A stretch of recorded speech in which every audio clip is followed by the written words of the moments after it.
If you're a fan of softball, then you are going to love the Fast Pitch TV show sponsored by Easton Sports. Now the man that knows more about softball than anyone on the planet, your host, Gary Leland.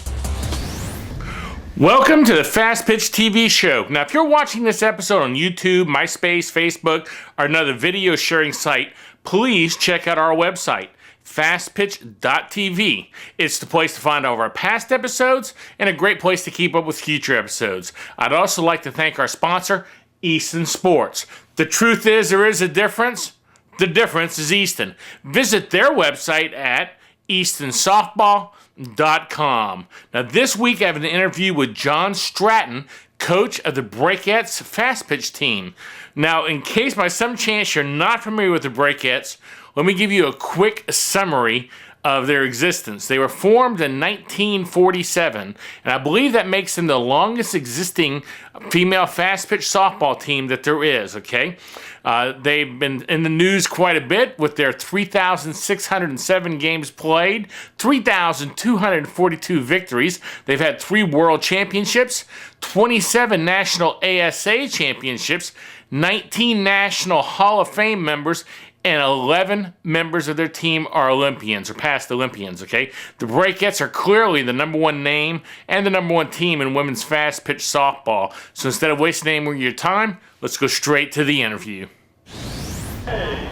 So Johnny, how about tell us who some of the players are that you've coached? Because in 30 years, you've coached a lot of people that we're going to be a lot of people. You'd like to think you had an effect on everybody you coach. You never know for sure. As teachers never know for sure what the effect is. But the Danielle Henderson, who was on the Olympic team, Kat Osterman played for me. Lisa Fernandez played for me. Dot Richardson played. There's tons of them. Joan Joyce, of course, was the greatest of all times. Barbara Rinalda, who set her record, and Kathy Aronson, the coach at Oregon. Joyce Compton, the coach of South Carolina, played for Sherry Kemp, who does all the announcing. Played, it's quite a list. It goes on, and there's over 250 or 60 players over the years that have played for the Brakettes in Stratford.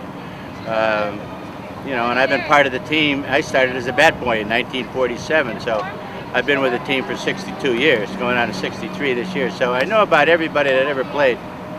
So what got you into coaching softball? Evidently you started as a bat boy. What's really got you into it? Well, just luck, I guess. I was just so interested in it. It was fascinating to watch how they could throw the ball underhand. And I used to go to all the men's game. And in Stratford, they had the team called the Brakettes Cardinals and the Brakettes Brakettes.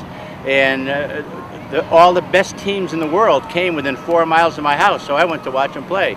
My dad took me when I was 5 years old. I used to watch all the softball games.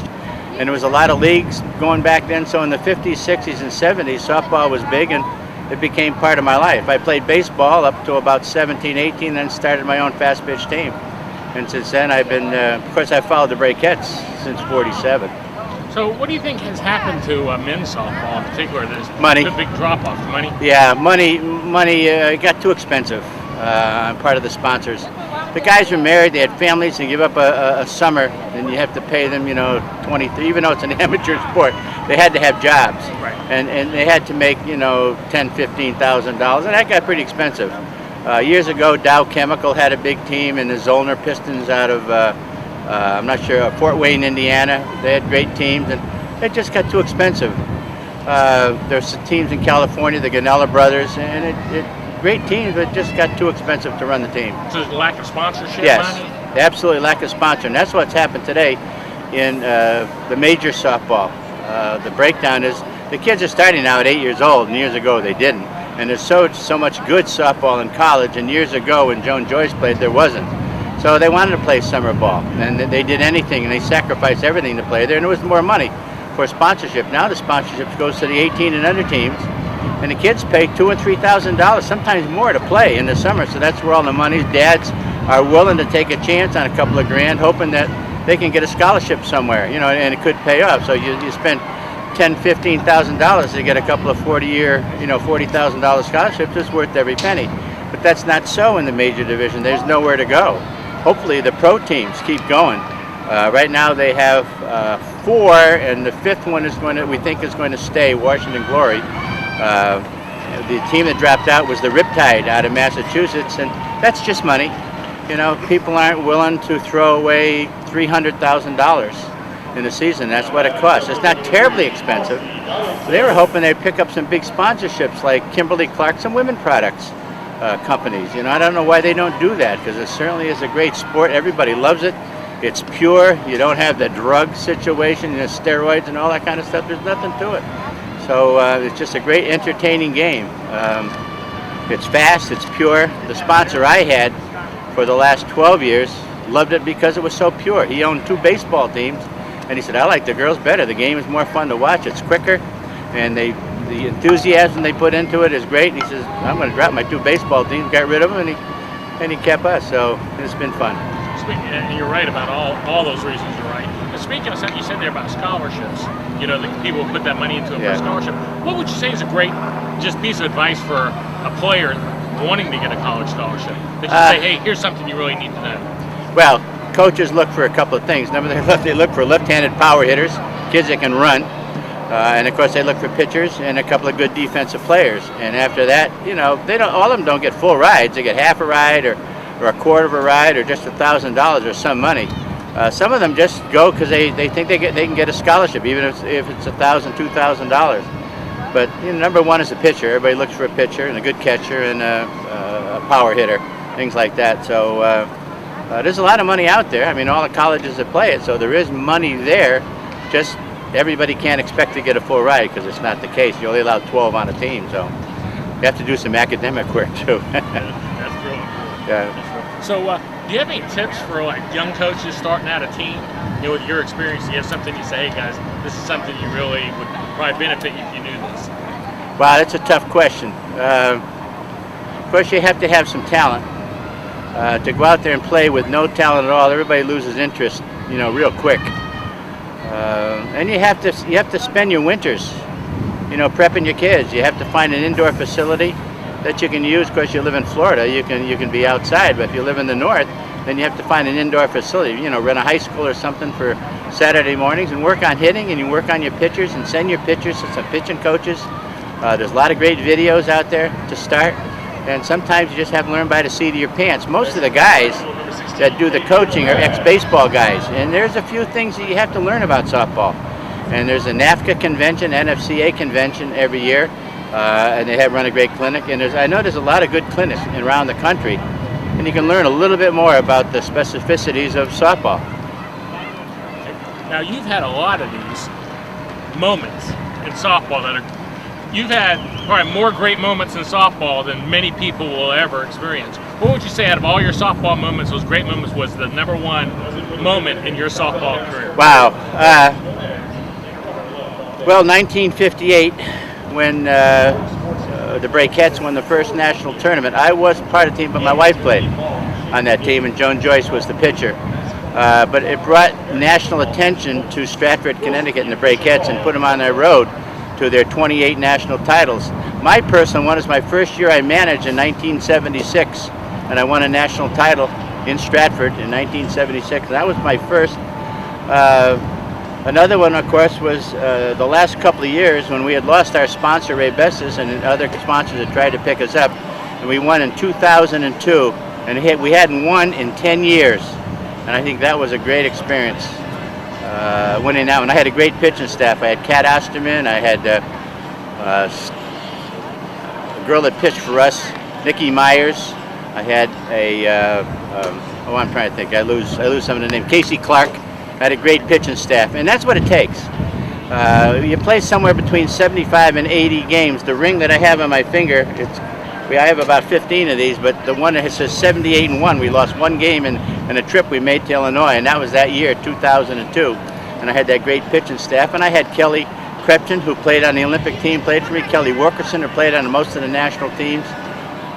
Just a great team. I had my daughter-in-law, who played on the national teams. I had a lot of good players that year. We put a nice team together, and they played well together, and we won. That was the biggest thrill. And I think the biggest thing for me is my granddaughter. She was born a year and a half ago to my son, who was a coach with the Brakettes, and his wife played for me. He played for Kathy Aronson at Mississippi State, was an All-American, and she's already been offered a full ride. A left-handed catcher. That's funny. Okay, offense or defense? About what? That's it. That's the question. Offense and defense. Well, I'm a one-run guy. I have seen so many games lost and won by one run that I always play for that first run. I'll bunt runners with one out to third base because I know that 50% of runners get on third base, score. And I'll bunt anytime because a lot of pitchers get nervous, the plate gets smaller, the catcher is nervous, and there's always a chance on just an error. Anything can happen and we can score a run. But I do bunt a lot because I like to score that one run. Once we get the first run, the second one can come easier. But that first run has always been tough. I've known times when Joan Joyce has pitched like 22 and 23 innings in a game. One time she pitched 29 inning games. She holds a record. 29 innings she pitched, and it was like a 2-1 ball game. So offense, number one, but defense, you catch the ball, you have a good pitch, and you have great defense, you can stay in any game.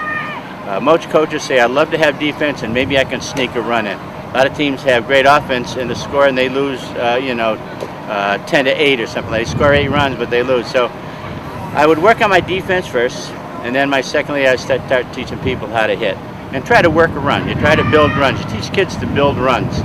And that's hard. They all want to get up and swing away. And I say, no, there's different things you can do. You don't have to get a hit to help your team get a run. So if you can convince them to do things like that, you can come up with a good team. That's my answer. That's my standing answer. What is your secret to success?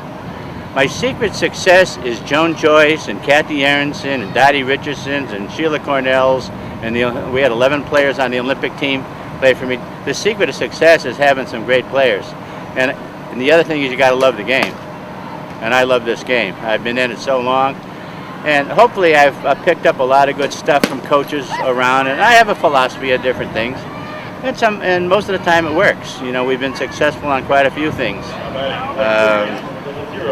But that's the secret of success. You got to have some players. You can't win with a horse. Sometimes you can put a team together with not superstars and still win, and that's okay too.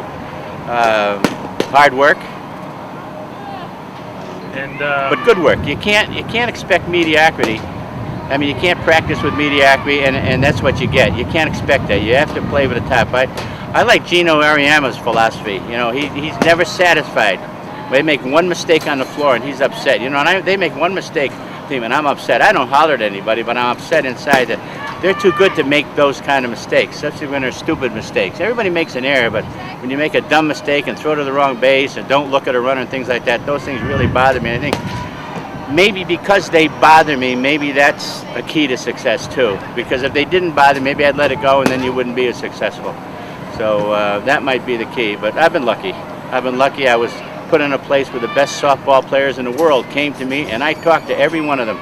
All the great pitchers that ever pitched in this game, I have either caught if they were girls, and the men I talked to. I would go watch their games, and I would talk to them, every one of them, see what they did, and I took what I liked and threw away what I didn't like, and I put it all together. I learned my pitching softball from a man named Johnny Spring, who was probably the greatest pitcher of all time. Joan Joyce also learned from him, and we passed on that knowledge. Aronson used it, and Danielle Henderson on the Olympic team, she used it. It's just something we were blessed with, the opportunity to see the best in action, and I think that's one of the keys. Some people have not seen the best, so they're really not quite sure what to expect and what not to expect, from players. And I think that might be the debate too, because I've seen the best and I see what it has to be done and what it looks like, and that's what I look for. I appreciate you joining us for the show. I think you pretty much wrapped up everything I had. Pleasure to be here. As normal, I hope you enjoyed the interview. Don't forget to check out our website, like I said, www.fastpitch.tv. You can visit our fan page on Facebook and become a fan of the show at facebook.com/fastpitchtv. You can follow us on Twitter. Our Twitter page is twitter.com/fastpitchtv. Now it's time to say goodbye. Let's end it with a word from our sponsor, Easton Sports. Thanks for watching. This bat's great pop, nice in the zone, feels good on the hands. The sweet spot is pretty nice. It's not as small as some other bats. Even if you don't hit it exactly on it, the ball still travels as far as it's supposed to.